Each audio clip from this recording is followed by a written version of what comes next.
Hello and welcome to another MEIOU and Taxes 3.0 video.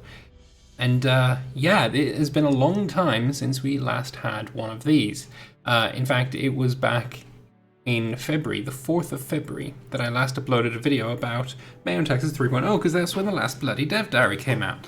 So they've been slacking, right? I think it's fair to say that they have been slacking. And this one is quite interesting. So let's get this map mode off the screen a second. So just to quickly, very quickly go over the previous dev diaries because it has been a very long time. So the first dev diary was all about the overview, basically, the plan, the goal, what they plan to do, the aims, all that kind of stuff, right? Dev Diary 2 talked about the economy and how production had changed so very drastically, removing trade goods and making trade something that flows, goods going back and forth, that kind of thing. Awesome, absolutely bloody loved this one. Next one was about population and how population has changed and how there are more different types of populations and groups and subgroups and all this kind of stuff. It was awesome. Also about how population moves around and how it decides where to go and all that kind of stuff. Great dev diary. All these dev diaries are great. I don't know why I keep saying that. Next one was about warfare and how that has changed, mainly in regards to manpower and how manpower comes back. And yeah, also really good. And you should go watch the video I made on it because I made a whole video thing for each of these. But today's dev diary, we're going to be talking about special map modes. And if you remember, in previous versions of MEIOU and Taxes, your special map mode was on the trade map mode, and you had to go into, the events files or decisions files or whatever to change what you wanted to see. Well, that's changed, but let's go into the dev diary. Let's read what Justice Fighter here has to say. So, hello, I am Justice Fighter. You may know me from the Court and Education Wizard submod. It's now in the mod as Court Advisors. If you haven't played with Court and Education Wizard submod, all I can say is it's one of those mods that as soon as you start playing with it, you cannot play without it. Basically, it let you, instead of telling your court, oh, here's another ducat, here's another 5 ducats, blah, blah, blah, it would be, I want you to keep my education level at X value, and it will take as much money as it needs to get it to that value, and it'll keep it at that value. Absolutely essential mod, fantastic work, and yeah, if that's what got Justice Fighter on the team, totally deserved, because that was a huge benefit. So he's been helping out with MEIOU and Taxes development over the past few months, and recently became an official member of the dev team. But enough about myself, let's end the dev diary drought, and yes, it certainly has been a bit of a drought. Welcome to the 5th dev diary for MEIOU and Taxes 3.0 Path to Modernity. This dev diary talks about special map mode improvements, ensuring that the future of M&T will have a much cleaner way to bring information to the player. So, special map modes. M&T 3.0 adds in a lot of interesting data, from classes to trade to production. So much data, in fact, that it's rather hard to grasp it all, not to speak of keeping track of changes over time. Of course, province modifiers will show data in a concise and easily accessible way. Just mouse over it and there you go, your tooltips, exactly. A whole slew of consensus events will inform you of country-wide changes, as well as providing more specific data and other info that would not fit well into modifier tooltips. But while these two display methods are great for data about specific places, they're not good at showing trade connections and density and flow of population and wealth, which areas to focus your efforts on, the overall situation that you're dealing with. In short, they do not have the scale needed to necessarily compare provinces, regions, and countries. This is where map modes come in. So in vanilla map modes, they're a vital part of the game, as the human brain is not very good at storing, comparing the info from hundreds of provinces. They're also important psychologically, showing a direct representation of your efforts as a certain colour spreads wide, pushing other colours out, and of course they look good. Yeah, it's basically the map painter aspect of these games. It's what we've been calling EU4 for a while. Originally, I think map painter was used as an insult, and then it seems Paradox has kind of embraced it. I know for sure they used map painter to describe Imperative Rome. But anyway, that's just the culture map mode of MEIOU and Taxes. It's Yeah, it's nice. This being blue and this being blue, that's not nice, but you know, the rest of it's nice. Cool. The current way of showing data over the whole map utilizes the trade map mode, and that was laggy as balls. Right, so modifiers that influence trade value, trade power, and other trade-related things are visible over provinces in the trade map mode. Combined with the ability to show custom-made modifier icons, they're capable of showing practically any information, and even showing multiple data points at the same time by having multiple modifiers in a province. However, it's not without its drawbacks. Visually, the constant square skies of modifiers is quite disconcerting. They get squished together in the HRE, while in Mongolia you have to physically go out and find the modifiers. This makes comparing entire regions a bit difficult and does not create a clean experience like regular map modes do. Mechanically, the added modifiers create lag in the game. Yes, they absolutely did that, both in terms of calculations and in terms of visual representation. The game even tends to crash when too many modifiers are visible at the same time, not to mention regular trade modifiers, which are essentially also shown on the map and in some provinces getting in the way. So yeah, just to go into this, if you have been with me on this channel for a while, you'll know that I have done some large 25-30 player MEIOU and Taxes multiplayers. And quite frequently we had to basically say, don't open the trade map mode while we're playing. We had to pause so people could check it, like for plagues or whatever, because if you opened this map mode while the game was running, you were gonna crash. And this was before hot join was a thing. Even though I would not even remotely dream of trying to do hot join in MEIOU and Taxes, that was just, oh god, the thought of it is not a pleasant one. But yeah, there was, even for me on my good PC, this map mode was chuggy, and you really didn't want to look at it when the game was unpaused. As well, getting in the way, these things here, regular trade modifiers which are necessary, also shown on the map, some provinces really getting in the way. Yes, he's talking about these things here. And for sure, I can give some examples of that. When you have plagues, and plagues would, you get yourself a little black skull or a red skull or whatever, and it would go to major trade centers first. That's the basic way that it flowed through your trade routes. And look at where all these things are.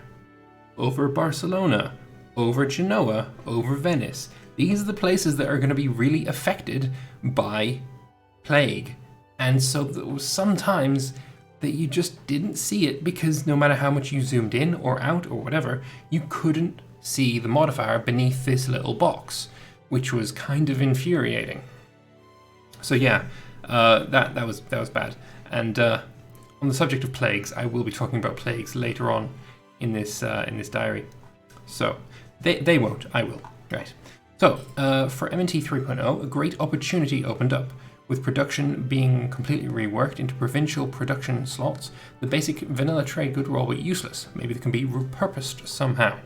And so this is the vanilla trade good map mode, not completely removed, just with all these icons removed. And so we have this. So we have different colored map mode icon thingamabobs. As it turns out, there's nothing preventing the removal of trade good icons. All that remains is the province color. And with trade goods not being necessary for the game anymore, they can be switched around and modified without any repercussions on the game. And again, if you would like to know why there are no trade goods not being necessary, I urge you to go and watch my video on Dev Diary number 2. There is a link to the playlist in the description below, and it goes into exactly why the trade goods aren't there. So back to the Dev Diary. This is the total population map mode. I think it's going to be quite useful. And it goes from a value of 32 colors, which is a lot of colors. Or I guess it's 33 colors then, if zeros are involved. But yeah, a lot of colors. I like it. Instead of having fixed values and specific modifiers, the value calculation and map displaying code parts are split up. This enables a bunch of nice features, for example using math to arrange and modify the values, used to assign colors, or getting the maximum value directly from the provinces, similar to how vanilla development map mode always has the highest value in green. So yeah, it's just very, customizable. The things they've been able to do with it have been, very, very good. Is the rural population map mode, and it's just using the same map mode as everything else. These two map modes, it's the same map mode, just with different different inputs plugged into it, basically. Just think of the new map mode, the map mode button, as a calculator, and then what you're plugging into it is like you're pressing your buttons, then you press equals, and then this map mode is what you get out of it. That's super layman's terms. I don't do code, but yeah, whatever. It's also possible to get only values and color in certain provinces, like what happens when you click a province in vanilla map mode. It won't happen quite as fluently. I think it should be fluidly. You'll need to have about 5 clicks instead of 1, but the result is similar. So basically what he means here is, say you're on this total population map mode, right? And you want to check just your own country. So say you were playing as England, right? So you're playing as England, and you had this map mode open, and none of your provinces are going to be especially green, because the likes of Paris and Vienna and Prague or various provinces in Italy are going to be outweighing you, so all your provinces are like, they're samey, orangey, greeny color, right? But if you want to check just your country, it will have your highest population province in like the bright green, which in this case wouldn't actually be London, interestingly enough. It looks like it would be something like Oxford or West Riding, or East Riding, sorry. Which is interesting. I wonder when this game was taking place, what happened here, what happened there. Interesting.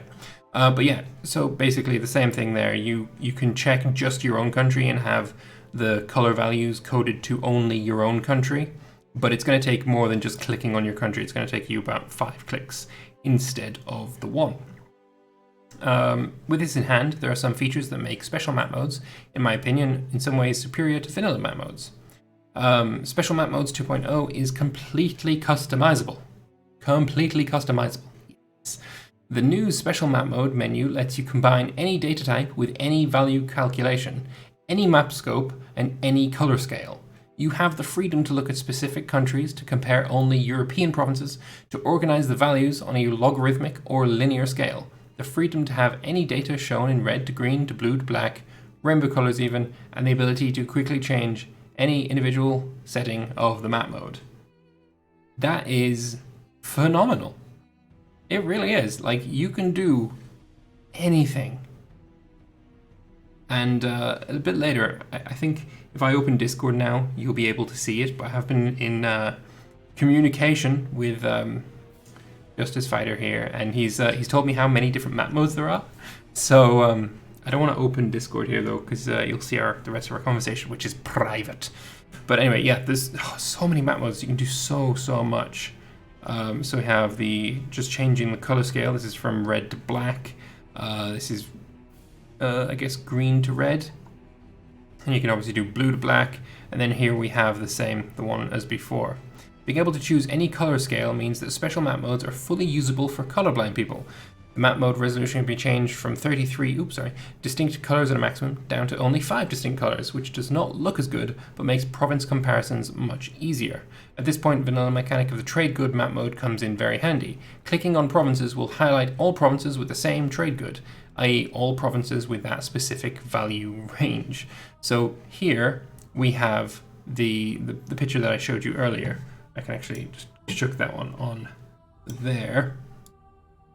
So we can see where they're clicked on Prague, and then that's all of the different provinces that are distance to Prague, basically. So if, for example, you wanted to click on Lombardy, you would get this, which would give you all of the provinces with an equal distance to Prague. This information, I feel, is probably kind of useless, but that's not the important thing. The important thing is that it's possible, right? It's just showing the power of the customizability of this new system. That you're able to show something that is probably got no practical purposes, but you can do it because the system is that good. So that's just phenomenal. I love it. It's great. So you can also save such a choice as a preset and open it later with just 3 clicks. Oh, they've thought of everything. This lets you design your own choice map modes and open them at a moment's notice without the hassle of going through all the individual choices every time. God, yes, so good, so good. So now it's showing you how you can do it. Wonder how many slots we've got. At least 5 I'm seeing. I mean, it says save in slot 5, so I'm assuming 5 is the maximum amount that you can use. But God, that's gonna be so good. Or maybe, I don't know. I think it is probably maximum of 5. Be nice if I could get like as many as I want though. But there's certain things that I'll definitely be using, like autonomy, communication efficiency, probably road networks, production efficiency or production value. That might be useful. A lot of things in the new systems, especially in the production system, that's probably going to need a map mode to look at. This is going to come in handy. Of course, there are still issues that special map modes also had. For example, the multiplayer issue of the active map mode applying to every player in the game. It's unfortunate that that's the case. 2.0 also has the added disadvantage of not being able to show multiple data types at the same time. Sadly, no way to circumvent these issues currently. Alright, this one here. For performance, there's pretty much no impact on the game at all. I disagree with you there, but I will go into that after I finish the sentence. Every province already had a trade good. It's just being changed. And even though there are hundreds of possible trade goods, only a single one is present in every province, showing its color without the need for extra map icons. Map mode recalculation is almost instantaneous and can be updated regularly in the background without noticeable differences. So he says there's pretty much no impact on the game. I disagree. There is no impact on that map mode, right? Because yes, you're basically just taking away icons, which is lag-inducing information, and you're replacing it with just colors, but there were already colors there. So you're actually getting more information for less lag, which is great. So I think there is an impact on the game that it goes less lag. But not only that, it's gonna remove lag from the game in general, not just in this map mode. So if we scroll back up a second to this particular image right here, this map mode was laggy as all hell. This was horrible to use. This was horrible to look at. As I said earlier, if you wanted to look at this map mode, say for plagues or whatever, you had to pause the game. Otherwise, you'd probably either crash a game or just lag out. You'd go nowhere. It was horrible to look at. It was terrible. Not only was it hard to like visually digest this information, it just made everything run like shit. But if they're putting a lot of that information now into this, if they're putting all that information into things like this, which does not increase lag as the previous map mode did, then that is an overall reduction in lag. That is a reduction on the performance impact on the game. So yeah, that's a good thing. That's awesome. So yeah, I disagree with this. I think you've had a big impact on the game in making it run faster. So good job. And also I disagree with you. Yes. One thing I do want to say that they don't talk about here, right? I think this is probably about the best time to say it. Let's go with this map mode. This is probably the easiest one to show what I'm trying to talk about. Plagues. I think this map mode is perfect for showing plagues. And of course that is probably one of the things that it will show in this map mode is plagues, because that used to be a function of the previous special map mode. But just imagine if you could have it so that you could see, your black plagues in black, and then your red plagues in red, and then your orange. And I think possibly you could even expand the plague system to introduce 33 different intensities of plague, because you've got 33 colors. So why not? Maybe this could open up indeed for having more types of disease, right? You could have outbreaks of smallpox, outbreaks of diphtheria or tuberculosis, or I don't know. I'm just trying to think of the ones in CK2. It doesn't all have to be just plague, right? You could use a different color for each one. Think of CK2 and how they do it. This opens up a lot of possibilities. And of course, no one likes plague because plague kills your pops and makes everything horrible. But I'm just saying, from a flavor perspective, this map mode could help visually see how the plague is spreading so much better. It's going to be phenomenal. I can't wait to see what plagues look like with this map mode. I'm going to ask for a screenshot of that. But yeah, just so good. And then of course we've got the Autonomy map mode here. This is definitely going on my saved map modes. We also have innate rural pop map mode using 1.0 modifier colors. So that is another one of the color options, using the same color options as the previous version. So it was like went from red to like orange to yellow to green to blue to purple. And then like this purpley pinky color here was like instant or it wasn't called instant, it was called like immediate, something like that. And then here we have a mystery map mode. So what's this kind of showing? I have no idea, right? If you can figure it out, I would be very much interested in seeing you comment and tell me, because I have no idea. At first I thought it was a climate map mode, but then I thought no. Then I thought, was it some kind of like tree map mode? What kind of trees there are? But then, no. I have no idea. I cannot fathom what this could possibly be. So, I mean, it's maybe something to do with weather or attrition, or, because I mean, supply limit maybe? I have no idea. I have absolutely no clue. But if you do know, feel free to let me know in the comments, because I'm very curious. Anyway, so one of the things that someone asked him in the comments, and I could scroll down and try and find it, but that'd just be annoying. One of the things that somebody asked him in the comments was, someone asked if a timber production map mode would be possible, right? And he was forced to reveal that there are at least 100 map mode types. So we're talking innate rural pop mode, this is a map type. Autonomy is a map type. Population density is a map type. And that does not count the color coding or the color options. So autonomy map mode, and then there's like, what, 10 different ways maybe of showing the different amount of colors grading. You could do like this one's, I think, blue to black. You could also have autonomy in green to red. You can also have autonomy in red to black, I think is one of the other options. You can have autonomy in this map mode, the pre 3.0 colors. So it's like, if you count like the actual amount of map modes, you're probably looking at thousands.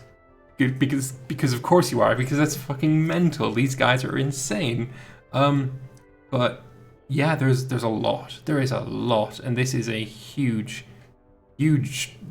improvement over the previous system. Just like everything in the previous dev diaries, like they're making huge steps forward, and I cannot wait to get my hands on it. And I think a little bird has told me that it might be somewhat relatively maybe soon-ish, but I can't go into that anymore. So anyway, I'm going to put this video to rest now. I want to thank you all very much for watching. I hope you've enjoyed it. If you have any comments at all, please do leave them in the comment section below. I do know that a few of the developers for MEIOU Texas do read my comments, and they have replied to previous ones in the past. They watch the videos and stuff, so if you have any questions, put them in the comments. I can pass them on to them if they don't see them themselves. And then, yeah, let's... I'm blown away by how powerful this is. It's really, really good. Anyway, thank you all very much for watching, and I'll see you next time. Hopefully not in 3 months' time. Like, hopefully I'll have something with MEIOU Texas before that length of time again. Alright, I'm rambling. See you later.